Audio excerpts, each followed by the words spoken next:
Assalamu alaikum. My name is Mr. Qutayba. I'm going to start teaching you chapter Acids and Bases, which is the first chapter I'll explain in my program. There's going to be also chapter 18 in McGraw-Hill, the American curriculum. Most of the international schools that teach SAT or the American curriculum, they follow McGraw-Hill. So I follow is going to be fruitful for you. Let's begin with the introduction of acids and bases, the first section. We have three objectives to be covered by this section.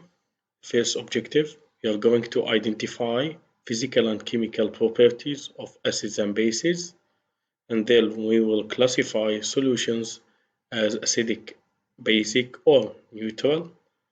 This will be either acidic, like HCl, basic, like NaOH, neutral, like water. You will see a lot of other examples.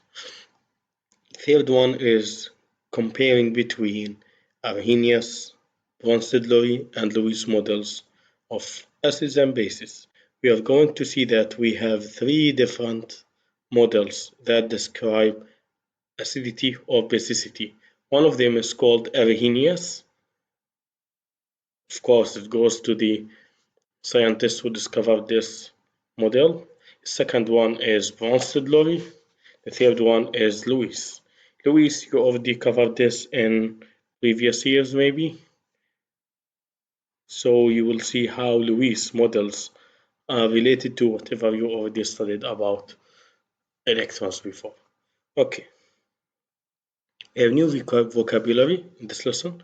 We have acidic solution, basic solution, Arrhenius model, Bronsted-Lowry model, conjugate acid, conjugate base, conjugate acid-base pair, and the last two words, amphoteric and Lewis model.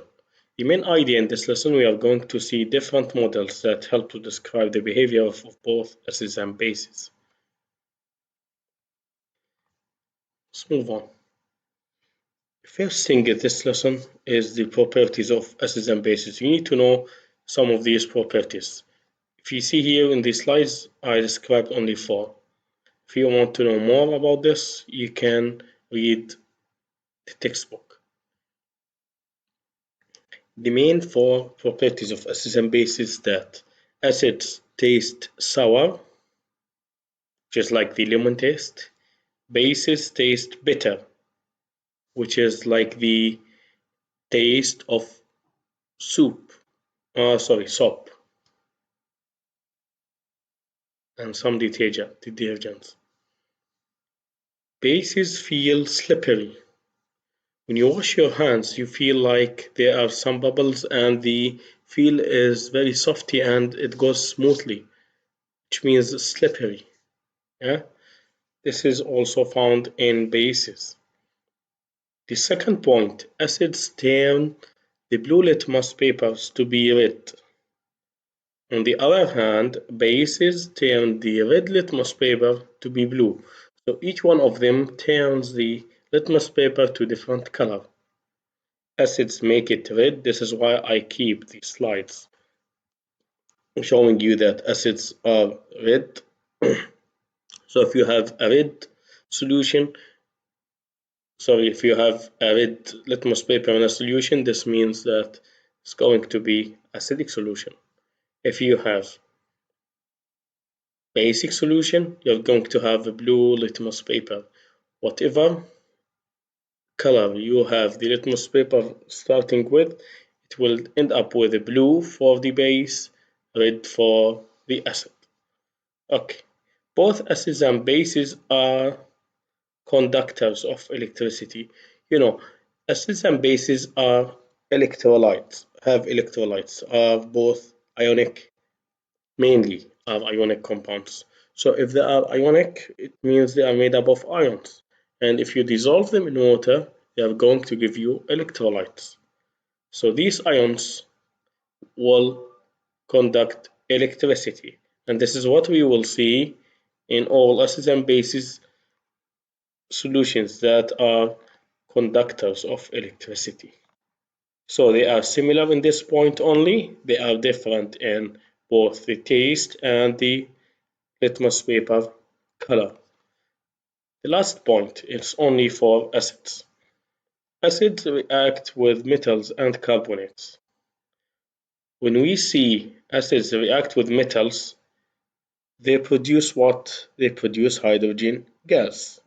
If they react with carbonates, we will see that they will produce water and carbon dioxide. We will see a lot of examples in the coming slide. So acids react with metals and carbonates. If you have any solution, you have a doubt whether this is an acid or base, just try to react it with a metal or a carbonate and you will see what will happen. So acids and bases can be identified by their reactions with some metals and metal carbonates. Example, magnesium and zinc. These two metals react with acids and they will produce hydrogen gas. Limestone. Limestone is made up of calcium carbonate, CaCO3, reacts with acids. If you see here CaCO3 plus HCl is going to produce CaCl2 and you have H2O and CO2. The gas here is CO2, give you either bubbles or gas off. It's going to be evaporated. Geologists identify limestone because it produces bubbles of carbon dioxide when exposed to hydrochloric acid. Hydrochloric acid is HCl, this acid. So this reaction here shows you that acids react with metal carbonates to produce carbon dioxide. If we go back to this, the zinc Mg, I will take the zinc metal. Zinc metal react with hydrochloric acid. Zn plus HCl produce ZnCl2. We have here hydrogen. I'm going to change something here. We must have two here. Sorry for this mistake. So we have two here to balance the equation because we will have two hydrogens here, and two chlorine atoms. So metal plus HCl produces metal chloride and hydrogen gas. This gas is going to show you that the reaction happens. So the evidence of the reaction between an acid and a metal is the hydrogen gas of baking soda, which is carbonate. This is a very common example of acid-bases reactions. Vinegar and baking soda, they react together. Vinegar is an acid, baking soda is a carbonate. Baking soda is NaHCO3 and vinegar is either you can say CH3COOH or HC2H3O2. They all are the same. Vinegar soda is also called acetic acid. Vinegar is an acid. Acetic acid is the chemical name. So vinegar and baking soda, they react together to produce NaC2H3O2, or what do we call it? Sodium acetate, and we have water and carbon dioxide. These are going to be the bubbles. Again, if you have carbonate, you will have bubbles of CO2. The other example is whatever we mentioned in the previous slide here, the limestone.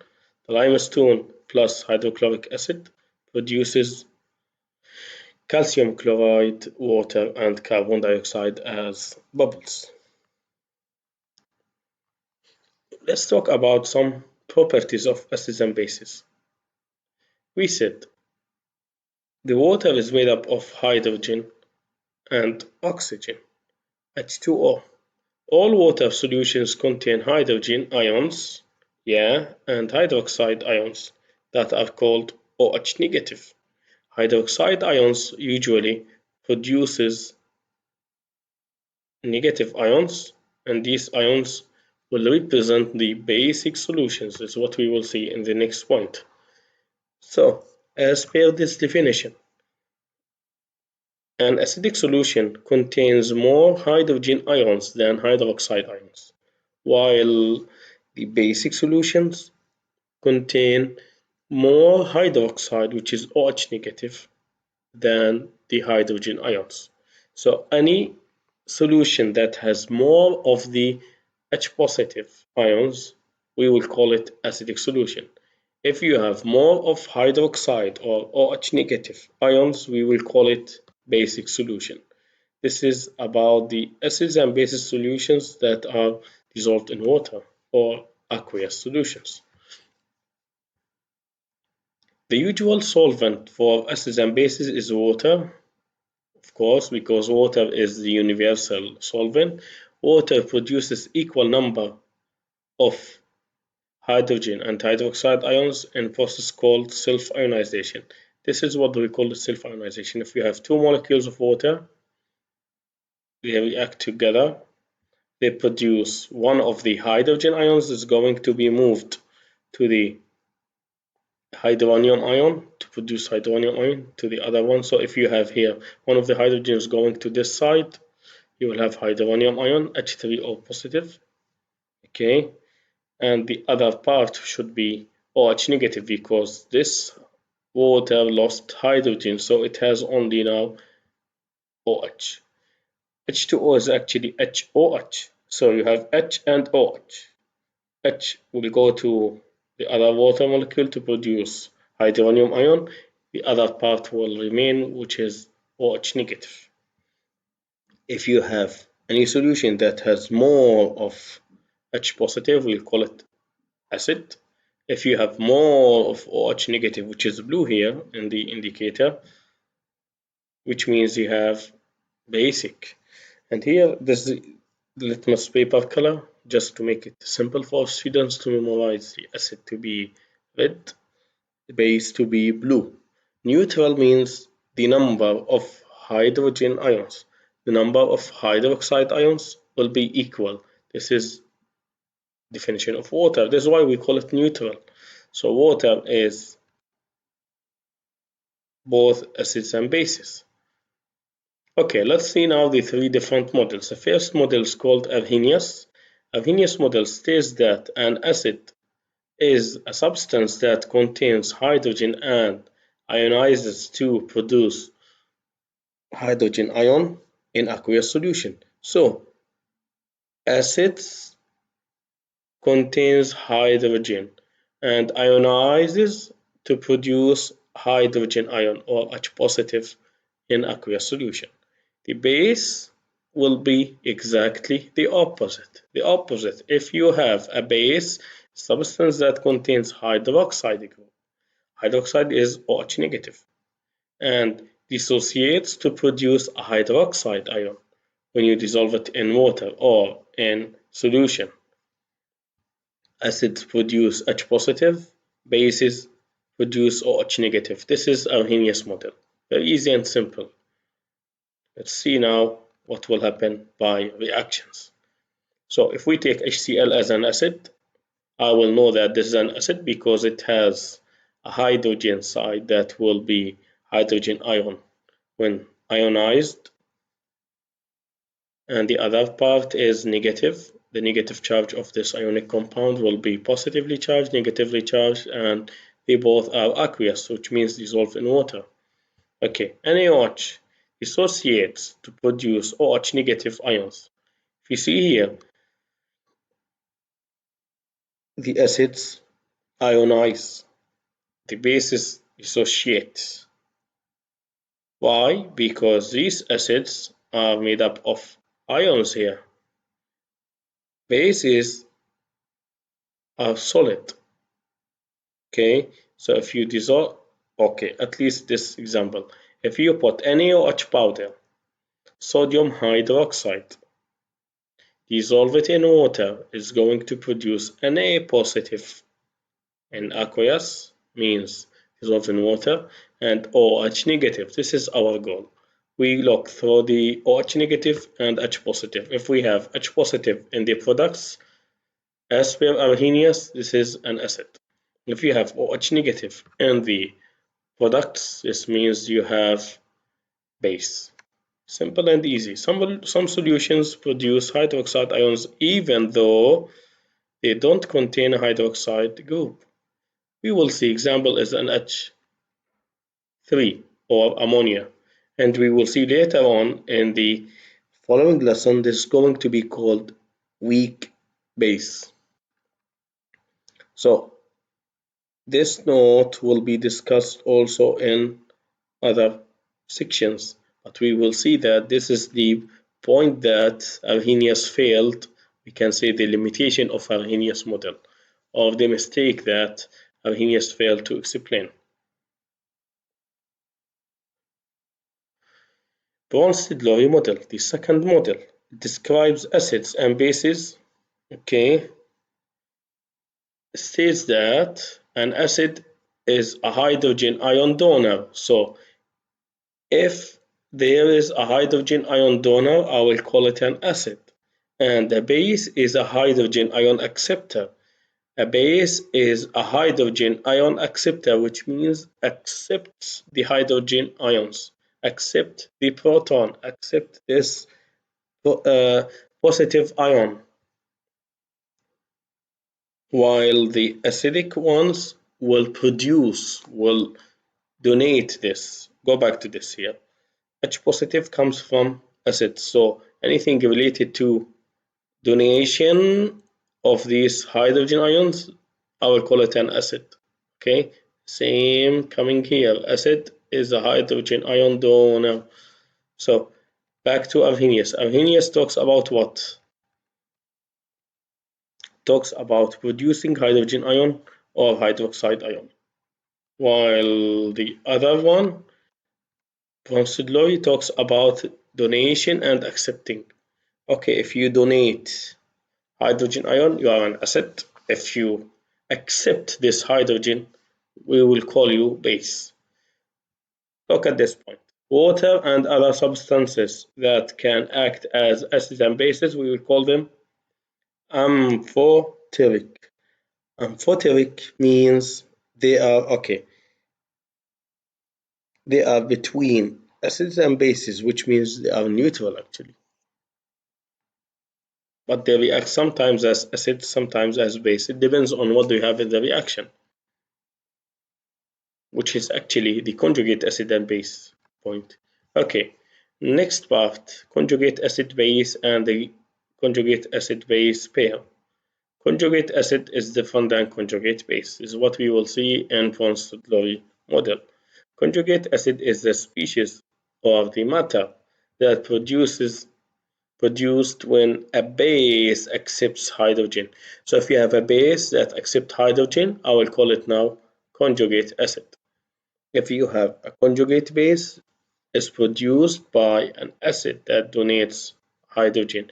So the new substance that is made by donating an acid, I will call it conjugate base. The new product that will come after you will accept this hydrogen ion, I will call you conjugate acid. Let's see. Conjugate acid-base pair consists of two substances related to each other by donating and accepting a single hydrogen ion. This is what we will see in the following example. Okay. Hydrogen fluoride, HF. This is a Bronsted-Lowry acid. Of course, there is a double arrow here. It goes to right and left, but we made it like this just to ease our work on the slides.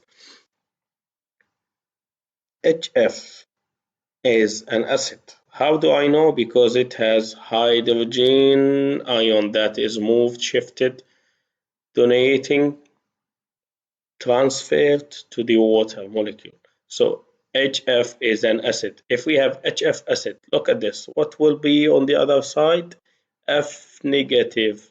So this is acid. We expect F negative to be what?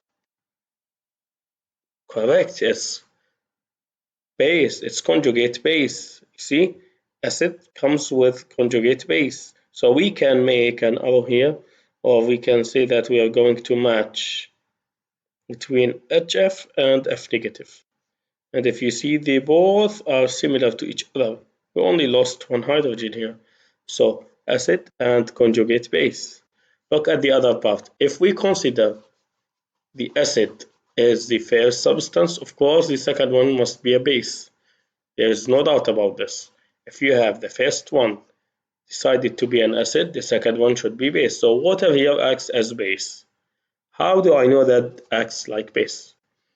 On the other hand, or the other side in the products, it will accept a hydrogen ion. So go back to the definition. Definition said that the acid is a hydrogen ion donor while the base is a hydrogen ion acceptor. So because this substance, the water here, accepted, or let's say received a hydrogen ion, I will call it base. So this is a base, is going to be, of course, the conjugate acid. Base with a conjugate acid. So we have acid and conjugate base here. We have base and conjugate acid. So one side will have acid and base, the other side will have the conjugate acids and bases. Okay, having a look on, let's have a look on ammonia, which is the exception we just talked about, Arrhenius limitation. In Arrhenius model, they cannot explain why ammonia is a base. But Ponce de Leroy, he passed this. He knew how to explain it. He said that if a substance, look at this, substance like NH3 has one hydrogen that came from water, it accepted the hydrogen ion, became NH4 positive, so it's going to be called base. So this is NH3 as base now. Water is going to be the acid in this case, because produce, or let's say donating this hydrogen ion. So hydrogen ion that is transferred through the process will show you that we have an acid and base reaction. So NH3 is a base, H2O is acid, and H4 positive will be called what? Okay, here we have base. What comes with the base? Conjugate acid, correct.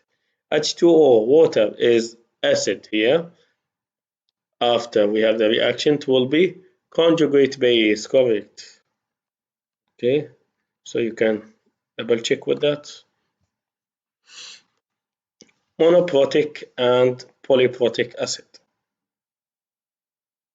The monoprotic acid is the acid that has only one hydrogen ion. So the acid that can donate only one hydrogen ion, we will call it monoprotic. Mono means one. In chemistry, you have mono, di, tri, whatever. You will have mono, which is number one.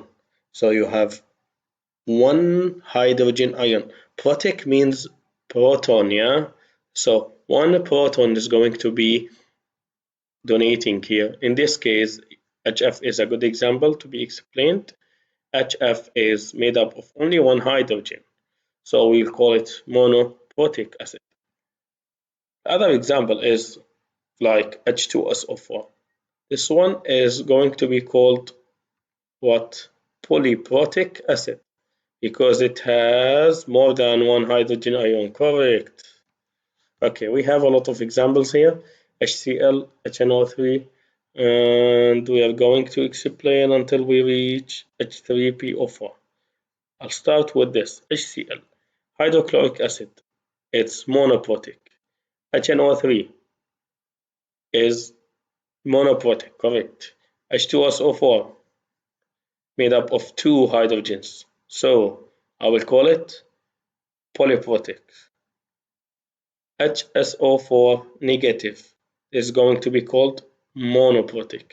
HF monoprotic, HCN monoprotic, HC2, H3O2. This is acetic acid or vinegar. If we see here the H that comes at the beginning, this is the one that we will going to have the donation coming from. So we will call it monoprotic. Phosphoric acid or H3PO4 is a very common and famous acid. We call it polyprotic. If you look at here, you have a polyprotic donation of 1, then you have polyprotic donation of 2.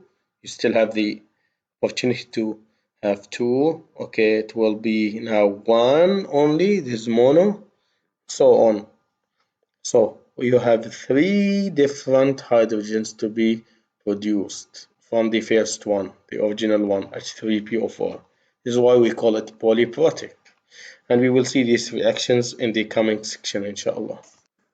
According to the Lewis model now, we are done with Arrhenius and von Stadler. What's Lewis model? Lewis model is the third model that describes acids and bases. We'll make it very simple and easy. If you talk about electron pair acceptor, if you have any substance that accepts electron, I will call it Lewis acid. Of course, electrons move as pairs here. So if any substance accepts a proton, I will call it, as per von Stadler, I will call it base. Here we have the accepting will be for the electron, which is the opposite of that. Electron comes, so it's going to be more of the acidity. So a Lewis acid is an electron pair acceptor, while the Lewis base is an electron pair donor. Donation will come for electrons only. What are these electrons? We can see the OH negative is the main concept here. Okay. The Lewis model includes all the substances classified as von Stadler acids and bases and many more. So Lewis model, we can say, includes everything. Shouldn't have hydrogen. Maybe we just talk about electron pair acceptor or donor. That's it. We don't look at the hydrogens. Here we just look at what? Electron pair acception or donation. Okay, let's see now Arrhenius. Arrhenius talks about what? The proton or hydrogen, whether it's produced, or the hydroxide, whether it's produced. If you have hydrogen, acid. If you have hydroxide, base. He failed to explain the NH3, the ammonia, because this one is a base that has no hydroxide, but it will produce hydroxide when dissolved in water. Von Stadler, he talked about hydrogen ion donation, moving or transferring of this to another substance. This is the acidic one. The basic is the one that accepts this proton. Lewis talks about electrons. If the electron pair acceptor, I will call it the acid, Lewis acid. If you have Lewis base, you have electron pair donor, the one that gives these electrons. Okay, conjugate acid. Remember, what is conjugate acid? Think about it. Conjugate acid is correct. It's a base that accepts hydrogen. So conjugate acid is formed when you have a base that accepts a hydrogen ion. Next question. Conjugate base, which is exactly the opposite. Here they talk about acid. The conjugate acid is formed when you have a base accepted a hydrogen. What about the conjugate base? It's formed when, correct, the acid that donates hydrogen ion. What is the Lewis acid? Remember, Lewis acid, Lewis acid is electron pair acceptor. Lewis talks about electrons. Okay, fine. We are done with first section now. I'm going to move to next section. Section 2 here talks about the strength of acids and bases. What are our objectives? We have three objectives. We are going to relate the strength of acid and base to its degree of ionization, and we will see what do we mean with degree of ionization. Then we are going to compare between the strength of a weak acid with the strength of its conjugate base. You'll see that by chemical reactions. The last one is explain the relationship between the strength of acids and bases and the values of their ionization constant. You will see also what's the ionization constant, or the K and Kb. Let's revise together what's the meaning of electrolyte. We just talked about it in the first section. Electrolyte is the ionic compound that is found in aqueous solution which conducts electricity or electric current, like ions. Okay, we have new vocabulary in this lesson. Strong acid, and of course there is a strong base. Weak acid, and there is weak base. Ka and Kb. Ka is called acid ionization constant. Kb is called base ionization constant. The main idea of the second section is in solution, strong acids and bases ionize completely, but weak acids and bases ionize only partially, which means acids and bases are different in strength depending on what? Depending on the ionization, whether it's complete or partial ionization. Starting with strong acids. Strong acids are acids that ionize completely. We will see an example, of course. HCl ionized completely, which means 100% of this compound will be separated to H positive and Cl negative when dissolved in water. There is no more of this reactant or substance after you have the reaction happens and takes its time. So if you have dissociation or ionization 100% or complete ionization, I will call it strong acid. Because they produce the maximum number of hydrogen ions, strong acids are good conductors of electricity. So HCl, Hi, HClO4, HNO3, H2SO4, all these are strong acids, and all these produce more electrolyte than the weak ones. They have a lot of electrolyte. They will be completely ionized. All their atoms will be ions. You will not have any of these substances to remain after a while. They will be 100% ionized. Acids that ionize only partially, and these are the weak acids. Acids that ionize only partially in dilute aqueous solutions are called weak acids. If you see here, the weak acids, they have reversible process. Okay, so the reversible means they go forward and reverse, which means once the reaction started, it will not stop. Not like here. In the strong acids, you will have only one side direction, which means the reaction goes to the right. It's forward reaction. Once this HCl starts to ionize, it will be completely ionized. You will not have HCl after, let's say, 5 minutes if dissolved in water. But HF, you will still have partial, which means part. It's not a complete reaction. You will have some of the HF and the rest will be these ions.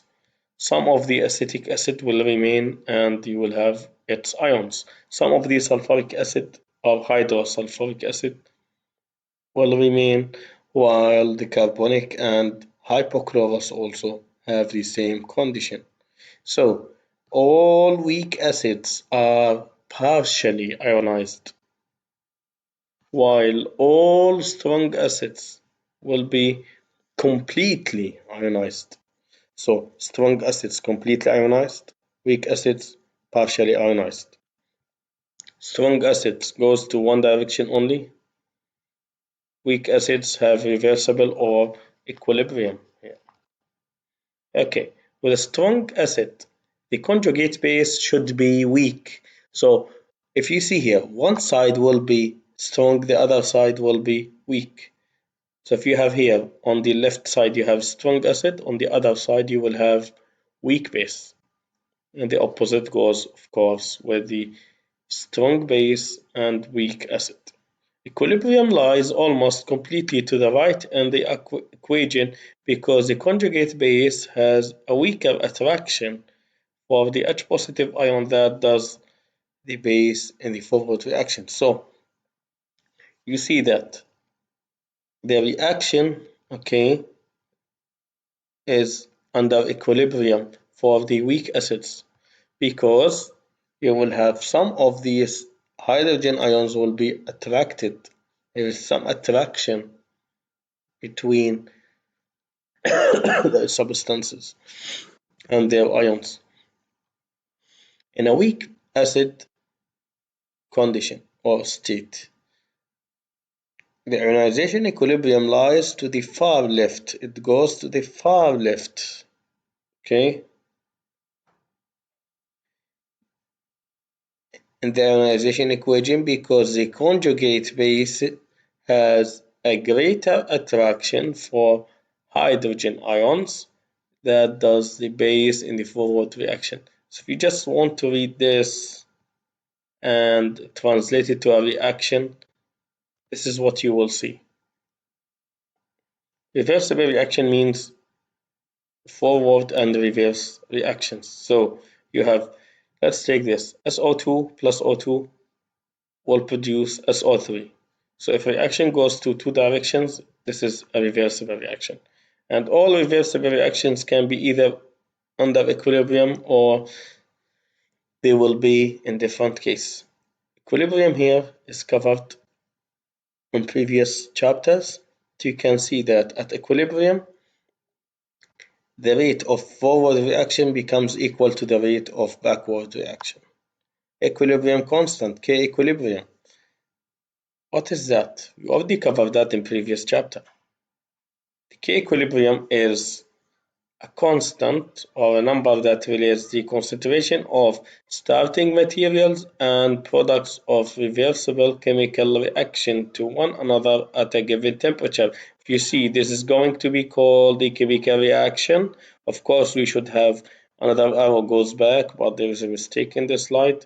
In this reaction, you will have the concentration of C to the power of small c, which is its coefficient, multiply by d, which is the other product, to the power of d, which is its coefficient, divided by the concentration of A, the first reactant, to the power of its coefficient, and B multiplied by B, which is the other reactant, to the power of its coefficient. So the concentration shows you this type of brackets, and the power is the coefficient of these substances. So we take products divided by reactants to their powers.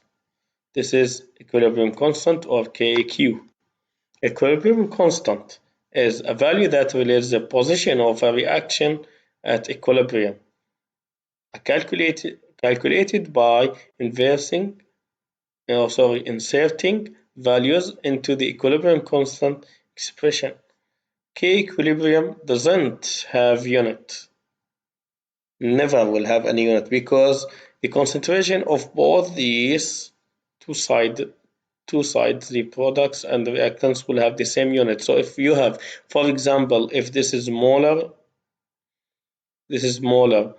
So m to the power 2, and here going to be m to the power 2, or mole per liter to the power 2 to the power 2 here. So they will cancel each other when you have them above each other. So K equilibrium, if you have it above 1, so product favored, which means the reaction goes to the right, which is more of the products. If you have the opposite, K equilibrium less than 1, which means reactant flavored. In this reaction, we will see that the reaction goes reverse, which means you will have more of reactants. I'll skip this slide. It's just on how to write the K equilibrium for examples, some examples. You can look at this, you can practice from previous chapter. If you are studying the American curriculum, this is chapter 17, the one that comes with all acids and bases, and here on how to calculate it or using some examples with numbers. So continue talking about Ka and Kb here. The equilibrium constant Keq provides a quantitative measure of the degree of ionization of an acid. So if you have acid ionization constant, here we talk about Ka. This is the value of equilibrium constant expression for the ionization of a weak acid. So Ka is related to a weak acid. If you see Ka, this is Ka constant of A is acid. So this one describes weak acids. How did I know? Go back to this. Here you will have a reaction that is reversible. You have equilibrium. So I will assume that this is HCN as a weak acid. You have here Ka in a value. It's given. So this is how we calculate it. Ka indicates whether the products or reactants are favored at equilibrium. Of course, we know that the reaction goes in two sides. If you have high value of Ka, this means that you will have more products, which means you have stronger acid. Okay. For weak acids, the products tend to be smaller compared to the unionized molecules that are reactants. So if you have, let's take for example H2S. Ka is 8.9 times 10 to the power negative 8. Compare it to the one that comes after this. Hydrosulfuric second ionization, HS negative 1. The Ka is very tiny and small compared to the previous one. It's 1 times 10 to the power negative 19. 10 to the power negative 19 is a tiny amount, while the Ka of H2S is 8.9 times 10 to the power negative 8. We can see this is clear. Okay, let's compare H2S with HF. HF has 6.3 times 10 to the power negative 4 compared to the previous one, 8.9 times 10 to the power negative 8. This is bigger. This is more of acidity. So hydrofluoric acid or HF is stronger than H2S. So comparisons will be depending on Ka and Kb in this lesson. Weaker acids have a smaller Ka. What about their electrolytes or their conductivity? HCl, CH3COOH. This is acetic acid. This is hydrochloric acid. HCl gives you more of the light. Of course, it's going to be stronger than the other one. That is dull or dim, or what do we call it? Less light. So what's the difference between them? It's their conductivity. The stronger acid conduct more electricity than the weaker acid because you have more ions in the HCl than CH3COOH when dissolved in water. Okay, back to bases now. The opposite will be here and the bases. A base that dissociates completely into metal ions and hydroxide ion is known as a strong base. So NaOH, if you take NaOH, dissolve it in water, or what do we call it, dissociation, break it down, what will happen? You will have Na positive and OH negative, KOH, K positive, OH negative, RbOH, Rb positive, OH negative, CSOH, CS positive, OH negative, CaOH by 2, Ca and OH, BaOH2, Ba and OH. What are these two numbers? Why do we have +2 for Ca and Ba? Because these are group 2 metals. These came from group 2, so their cations will be with charge of +2. Okay, why did we put number 2 before the OH negative and the last two equations? Because we are going to balance the equation, so this equation is balanced now. Easy and simple. So dissociation of bases shows you that they all produces hydroxide ion. If the reaction goes in one direction, this is complete reaction or complete ionization. This is why we will call them strong bases. So all these examples are for strong bases. What are the weak bases? Weak bases ionizes only partially in the dilute aqueous solutions. Let's see examples. Okay, so we will have Kb values because these are weak. So Kb goes for weak bases. Ethylamine, C2H5NH2 is an example of a weak base that has Kb 5 times 10 to the power negative 4. Reaching the ammonia, which is NH3, 2.5 times 10 to the power negative 5. The aniline is a weak base that is very weak compared to the previous two examples. It has 4.3 times 10 to the power negative 10. So, solution that has a small Kb, what do we call it? Of course, we will call it weak base. Where is the equilibrium point in the ionization equation for a strong acid? Strong acid that has it has far right, so the reaction goes to the right because it's completely ionized. We are done with section 2. We are done with the first part of acid and base chapter. I'm done with 2 sections. We talked about the introduction, or what do we call it, the properties of acids and bases. We talked about the strength of acids and bases. In the coming lecture, inshallah, I will cover both hydrogen ions and pH, section 3, and the neutralization, which is the last section. So in the coming section, inshallah, you will see pH, pOH, and neutralization in the last section. So we are done with this. If you have any question, please contact me either directly or by keeping these questions in the comments. Thank you so much. Have a good day.